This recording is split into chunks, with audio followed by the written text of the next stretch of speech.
Are we good to go? All right.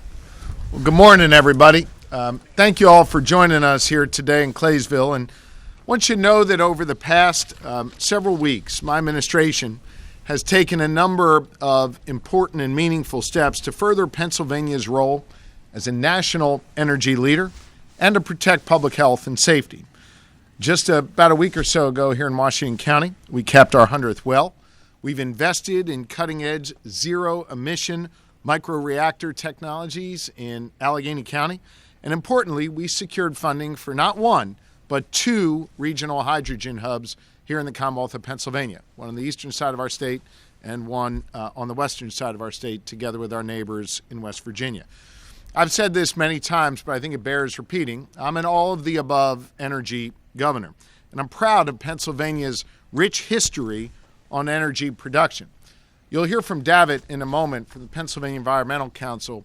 When we were together in Washington County a couple of weeks ago, he commented, and I think he's right, about the coal mines and the oil and gas fields of western Pennsylvania that helped fuel our industrial revolution, created good jobs, and lifted people out of poverty. It expanded the middle class, and it led to the creation of the modern-day American labor movement. And we're pleased today to be joined by Darren Kelly of the Allegheny Fayette Labor Council you'll hear from later. Look, when fascism threatened freedom overseas, it was this region here in western Pennsylvania that produced the energy that made the arsenal of democracy the most powerful manufacturing base in the world. Today, Pennsylvania is the second largest producer of natural gas in the nation. And I know that the energy sector will continue to play a key role in growing our economy here in Pennsylvania. But at the same time we invest in energy, we need to protect Pennsylvania's public health and public safety. And that's why we're here today in Claysville at a well pad owned and operated by CNX Resources. CNX is, of course, a major producer of natural gas in Pennsylvania. They currently operate about 650 wells in Pennsylvania, and they employ just under 500 people here in the Commonwealth. They're based in Canonsburg, right here in Washington County, and their employees live and work here. They hunt here. They fish here. And you know what? They're raising their families here. I know these folks behind me care a lot about the community that they live in, and the historic collaboration that we're announcing today is proof of that. In just a few moments, CNX President and CEO Nick Deiuliis and I will sign a statement of mutual interest, affirming our shared commitment to responsible natural gas production, guided by science and data in what Nick calls radical transparency, and built on the unprecedented level of monitoring and public disclosures. We are showing today what it looks like to come together and actually get something done. For me, I want you to know where this work began. It primarily began with the 43rd statewide investigating grand jury, a grand jury investigation into natural gas industry that I led as Attorney General, which I was proud to serve as prior to being elected your governor last year. As the grand jurors knew well 3 years ago, Pennsylvania, of course, has experienced massive oil and gas boom over the last few decades, and many Pennsylvanians had real questions about the public health and safety risks that fracking presents. The public deserves answers, and the public deserves accountability. In the course of our investigation, the grand jury found evidence that the manner in which some other natural gas companies were operating endangered public health and safety. As you recall, criminal charges were filed, and those companies pled. The grand jurors also issued recommendations on how we could protect public health and safety in Pennsylvania. Those grand jurors, they did incredible work. They're you and me. They're Pennsylvanians. And they heard gut-wrenching testimony from many Pennsylvanians, folks who dealt with contaminated water and air pollution and suffered severe health consequences that they believed were a result of fracking happening near their homes. Take the chemicals used in natural gas development for just one example. That full list of chemicals isn't posted publicly, so it makes sense that some Pennsylvanians, of course, would have questions. I think we need transparency on those chemicals, so moms and families and physicians, that they know exactly what's being used in their communities. They deserve that. But that was just one of the recommendations that the grand jurors put forth. The grand jurors also laid out a roadmap for lawmakers to follow. 8 specific recommendations to hold the industry accountable and better protect the good people of Pennsylvanians. Changes so that chemicals would be handled and stored properly, to stop that revolving door of regulatory officials going to work in the industry, to find an appropriate distance between wells and homes and schools and hospitals. That report really reinforced what we knew to be true. Number one, that the public has real questions that require data-driven answers. And number two, Pennsylvanians want us to do everything we can to help keep them and their families safe. Now, I believe to do that, we need to bring transparency to this process, collect more data, so we can ensure that we have the necessary and appropriate protections in place. We must do that in a way that protects the public and recognizes the important role that the energy industry plays in places like here in Washington County. And importantly, we must reject the false choice between protecting jobs and protecting our planet and public health. I believe we can do both here in Pennsylvania. We've shown that energy production and environmental protection, they can coexist here in the Commonwealth of Pennsylvania. Now, it's been about 3 years since that grand jury report was released. I've repeatedly called on lawmakers in the General Assembly to take action on the grand jurors' common sense recommendations. Look, while we might not all agree on every recommendation in the proposed reforms, it's been 3.5 years and nothing has changed in the General Assembly. Heck, they haven't even taken a vote. I'm tired of waiting, and I know the Pennsylvanians are tired of waiting as well. So when I was elected governor, I went to work to build on the important work of the grand jurors. Over the past several months, my administration has engaged in a series of discussions with CNX and its CEO and president, Nick Deiuliis. Nick came to the table and made clear to me that he wants CNX to be a leader on transparency and on safety. We engaged in a really thoughtful and constructive dialogue over many months. And today, I'm proud to be here in Washington County to announce an historic collaboration between the Commonwealth of Pennsylvania and CNX.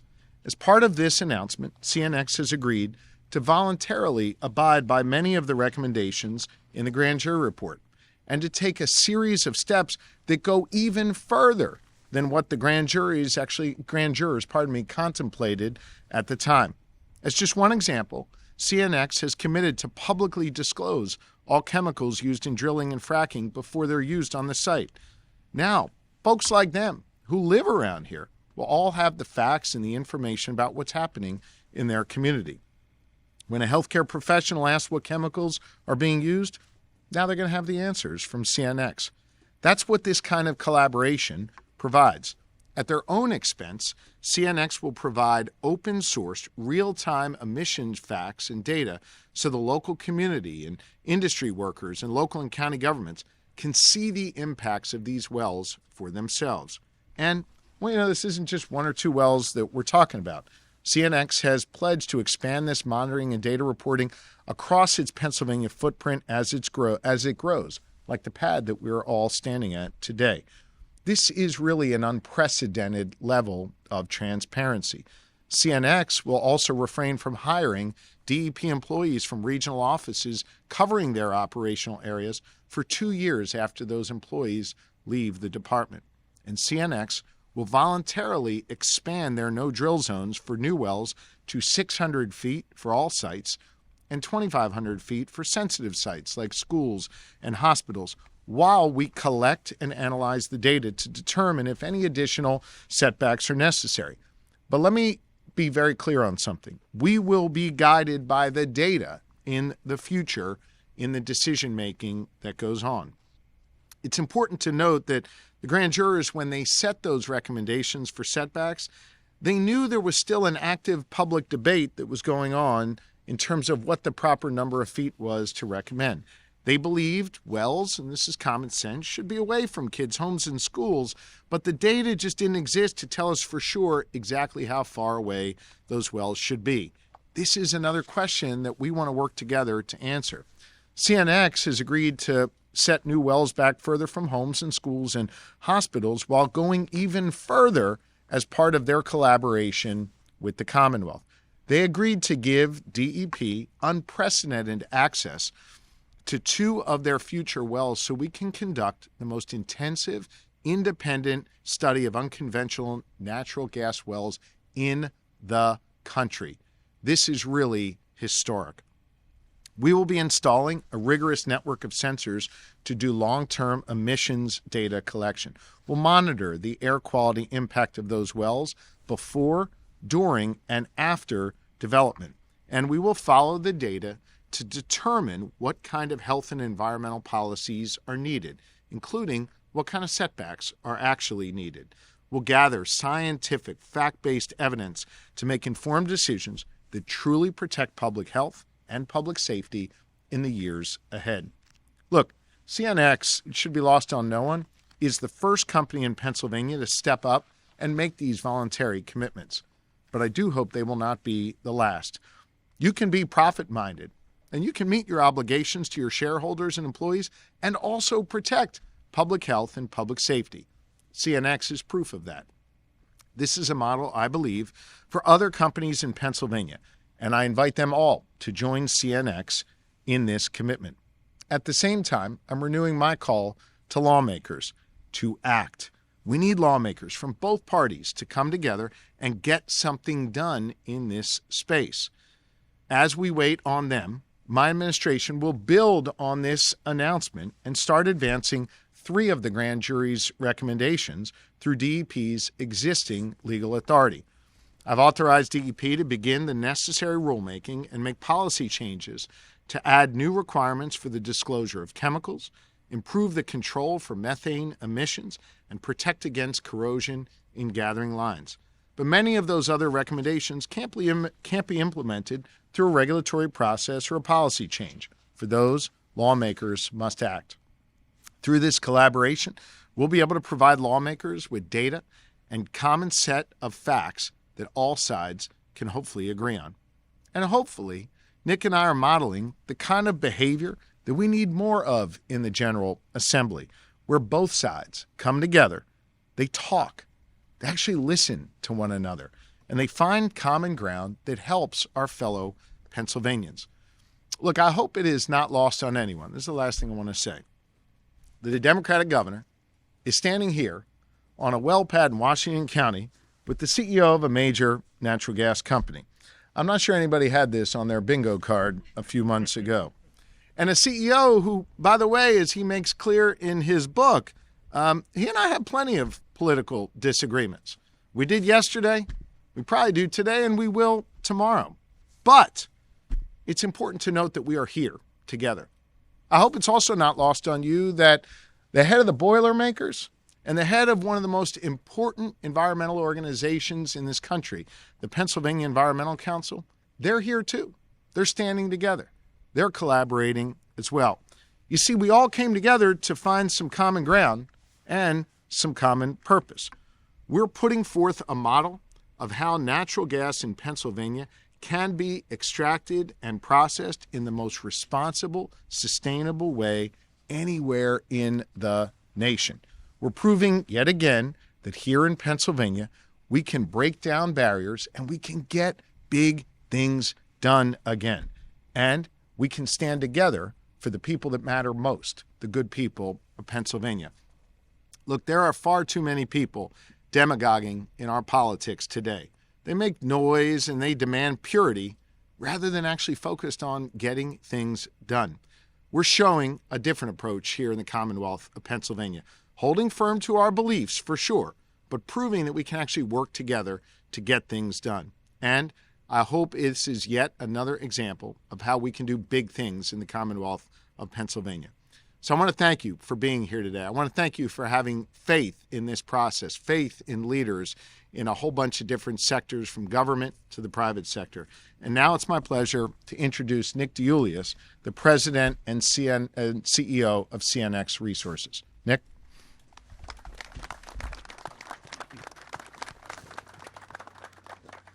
Thank you, Governor. Don't listen to the governor on one point. He and I actually have a lot more in common on our political views than you might think, and sometimes that's a challenge for both of us. But I do want to thank everybody for coming. Why are we here in Washington County, as the governor said, and on the border of Greene County, on an active production pad, I might add? Well, let's talk a second about who CNX Resources is. I think that helps frame it up quite well as to why we're here today. We've been in this region now, we're 1 year shy of 160 years, which is hard to believe. Oldest public company that you'll find in Western Pennsylvania. A guy by the name of Lincoln was in the White House when we first got our start. And there's two things to know about us over that time, that 160-year legacy, that really does frame up what today is all about. First, we're the community is us. You simply can't separate the natural gas industry and the community in Pennsylvania. You heard that from the governor in his comments. And it's effectively the same DNA when you break this down. And at CNX, we have an intense commitment and love for this region. And I mean intense. That's a carefully chosen word. I mentioned the 160-year legacy, but our team lives in these communities. Our kids breathe this air. Our parents drink the water. Our homes are here. And God willing, the majority of us intend to stay here for the duration. So when there's a way that we see to advance the ball when it comes to the natural gas industry, to Pennsylvania, to the quality of life of citizens in the Commonwealth, be certain that we will dive headfirst into that opportunity. Second thing to know about CNX Resources that frames up today. We've got a proud legacy of pioneering the next thing and innovating to a better place. And I mean proud. So we did that back in the day with pioneering the capture of coal bed methane, which continues to this day. We did it in the arena of safety through the years by reaching new milestones and step changes in performance and improvement. And we did it, of course, as part of the shale revolution with the Marcellus not that long ago. And by the way, that innovation, that's continuing today. We're doing that with pioneering the Utica Horizon in Pennsylvania below the Marcellus, and with a host of new technologies that just fundamentally change not just this awesome Commonwealth, but also, frankly, the world. Just watch, it will.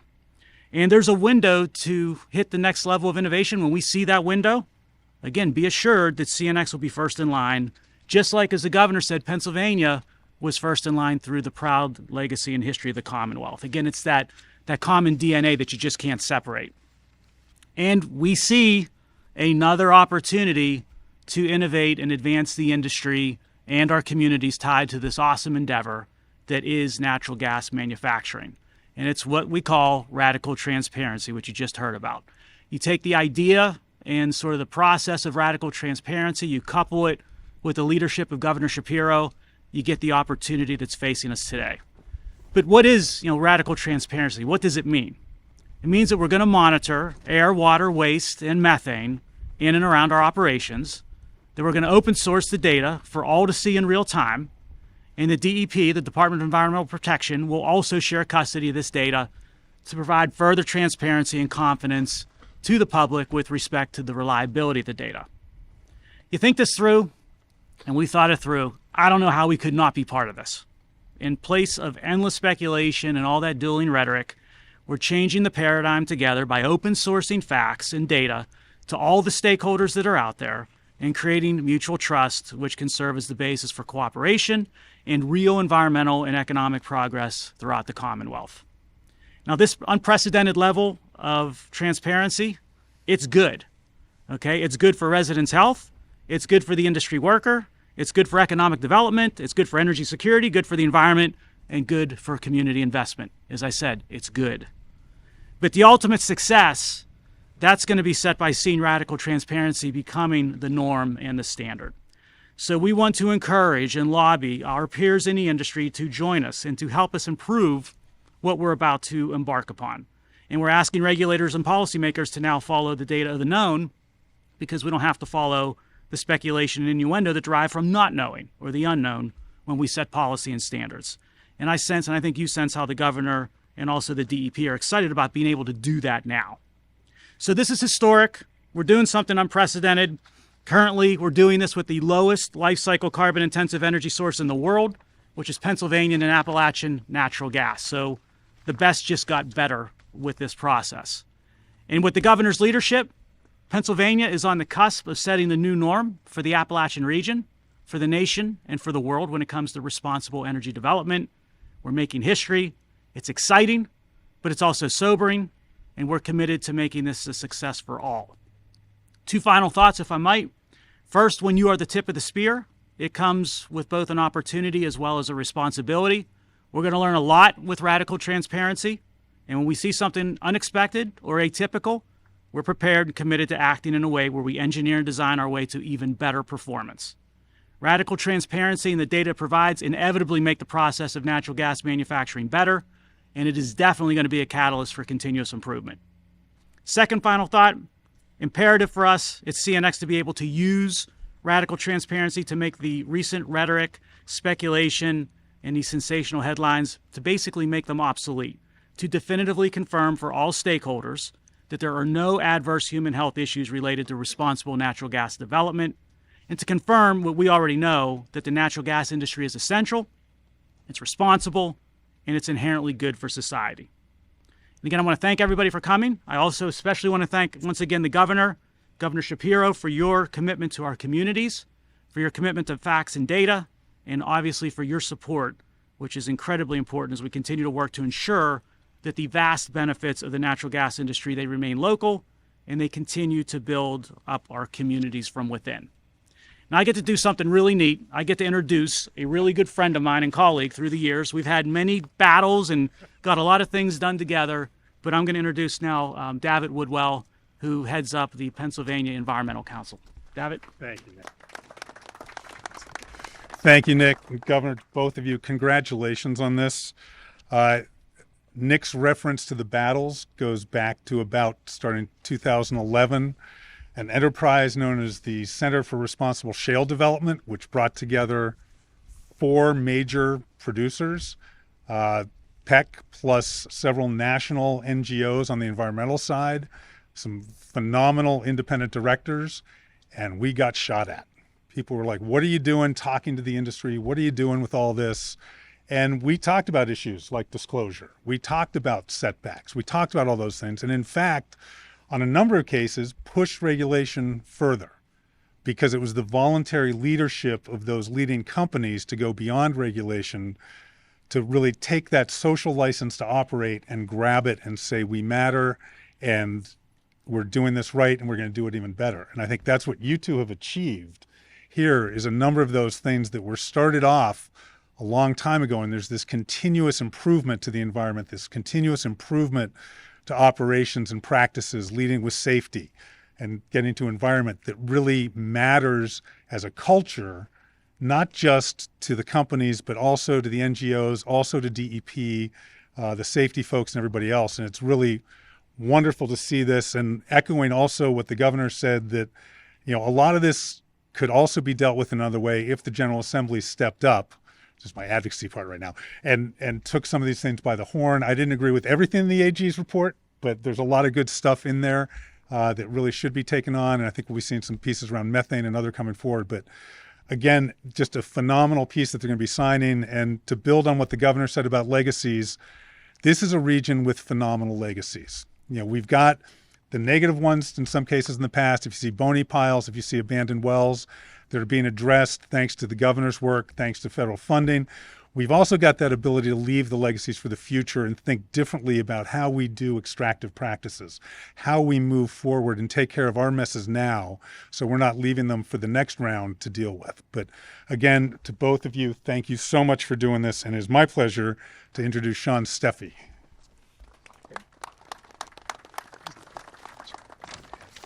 Well, good morning to everybody. It's an honor to stand here today and speak on behalf of the Boilermakers and the building trades unions in southwestern Pennsylvania. And I want to thank Governor Shapiro and thank Nick for this opportunity.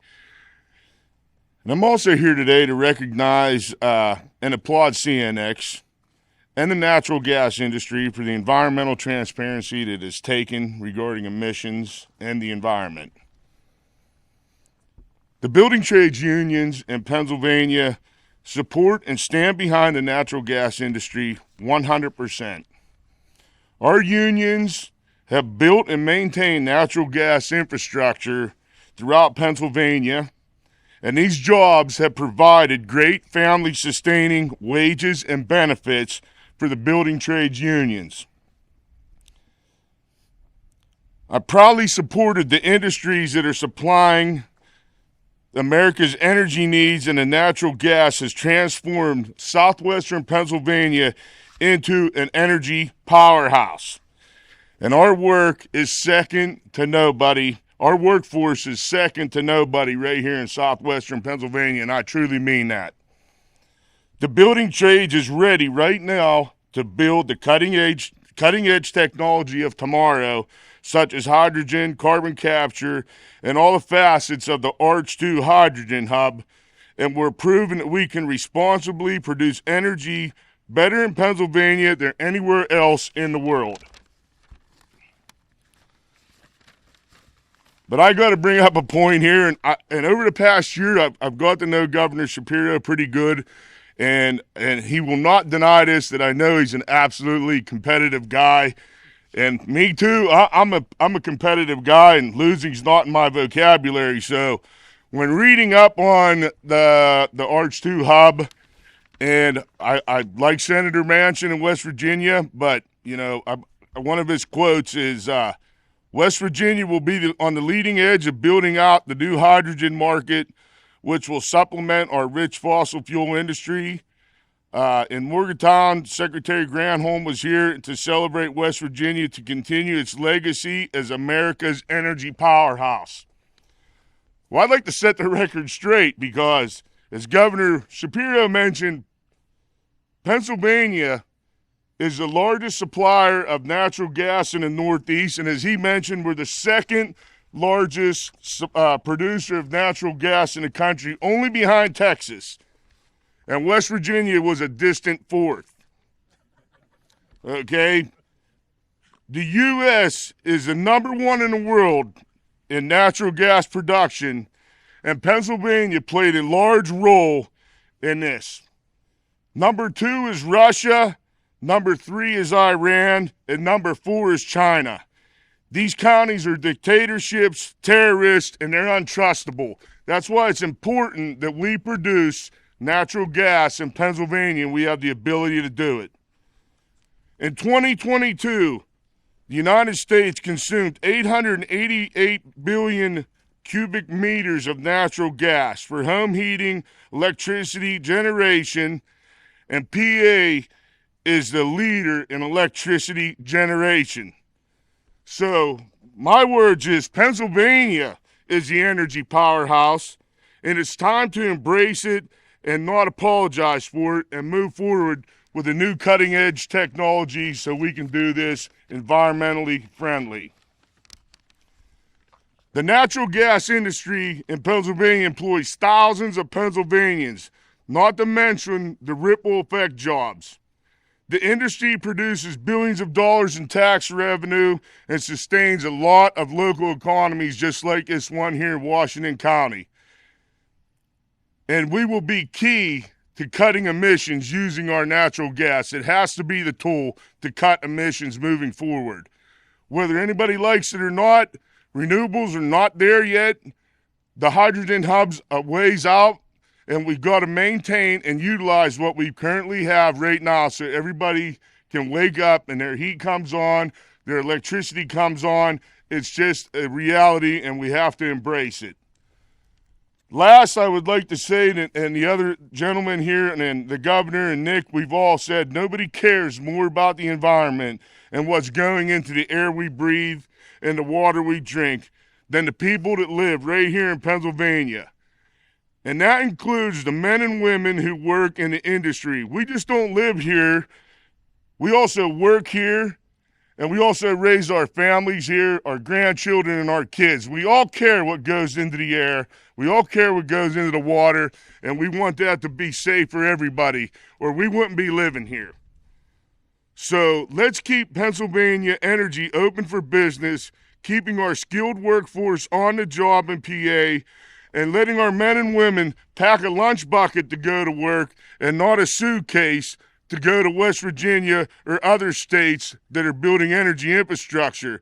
Let's continue to maintain our energy infrastructure and build on what happened here today. And moving forward, it looks exciting. It looks exciting for us as the building trades, and we want to support everything that's happened here today moving forward. Thank you. And with that, I'd like to bring Governor Shapiro back up. Good job, man. Good job. Sean's right. I am competitive as hell, and the other thing I want to announce today is the next backyard brawl, I'll be the starting quarterback. That's my O-lineman right there, and we're going to kick West Virginia's butt in the next one, all right? Yep. With that, Nick and I, any of the other speakers are happy to take some questions from the media. Governor, have you decided, and what your decision on the Commonwealth Court decision yesterday about Reggie, what you're planning on doing? We're reviewing the opinion, and we'll make a decision within the next few weeks here and certainly let you know. Yes. I have a two-part question. In September, as you know, Pitt released the findings of their 3-year, $3 million study into childhood cancers in the area. I'd love to know your thoughts on the study. But more so, I wanted to say that after it was released, I had two groups of people reach out to me questioning the methodology. Oil and gas workers saying, we have the strictest regulations. We are proud of our work. We wish they would have taken samples, water samples, soil samples. We want to show the world, what we're doing here. And then the families as well, looking for answers. They also felt that the methodology was off. It was done in a Oakland room where they were crunching numbers. Right. My question for you is, do you feel like that was an effective use of taxpayer dollars? I feel like this is an effective approach. Look, and Nick, you should speak for yourself on this, but in many ways, we're all saying the same thing up here. Every one of the people you've heard from, that the public demands answers, that those answers need to be guided not by rhetoric, but by data and open source information for all to see and study. And that we need to make sure that the decisions that are ultimately made on how to both protect the jobs and protect the public, and again, you've heard me say this, I don't think that's mutually exclusive, it should be driven by the data. And so what we're doing here is really extraordinary through machines like this and others. We're going to gather that data in real time. We're going to process it. The public will be aware of it, and we're going to be able to make thoughtful decisions going forward. And I think if the other companies heed Nick's call and my call to join in this as well, that's going to just expand the amount of data that we have available to helping make sure that jobs are created and families and communities are protected. I don't think it's mutually exclusive. I think we can do both, and I think this kind of data we collect is going to be key to that. Anything else from the media? Okay. Thank you all very much. One quick question. Oh, I'm so sorry. That's all right. I'm sorry. I didn't mean to interrupt. That's all right. Are there going to be any enforcement policies in place? You get up all of this data, you find out things, and you find things that may have gone wrong. Yeah. Are there going to be corrective actions taken? Will there be penalties? Absolutely. Let me answer part of it, and I think Nick should jump in on his part. This is a voluntary agreement, and we're grateful that CNX is the first and hopefully not the last company to adopt these really high standards. And we're going to collect the data. We're going to follow it. And corrections will be made if there are reasons to make corrections. I think Nick should speak to that more specifically about what CNX will do. But this will give us something we don't have right now, which is real-time data that's going to allow us to make decisions both in the immediate term and over the long term. Yeah, thanks, Governor. It's a great question. Going back to the continuous improvement aspect of this, we're very confident going in.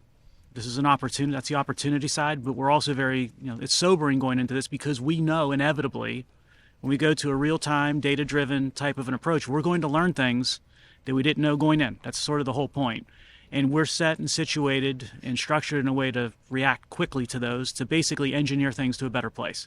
So if you look at the cumulative impact of what we think radical transparency will do over the course of a year or a number of years, and it's our intention to continue this on as our standard operating procedure, we should cumulatively be in a significantly better place with respect to what the data told us, how we reacted to that, and that becomes the standard moving forward. And that's always been our experience in similar types of efforts throughout our history. I suspect that's going to be the case for this as well. Good. Thank you all. Thanks, everybody. Ready, Nick? I'm ready. All right. One more. Thank you. It's official. There we go.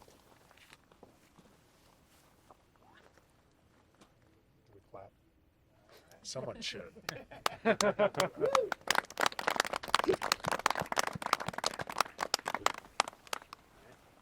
job. Good stuff. Thank you.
Affirming our shared commitment to responsible natural gas production, guided by science and data in what Nick calls radical transparency, and built on the unprecedented level of monitoring.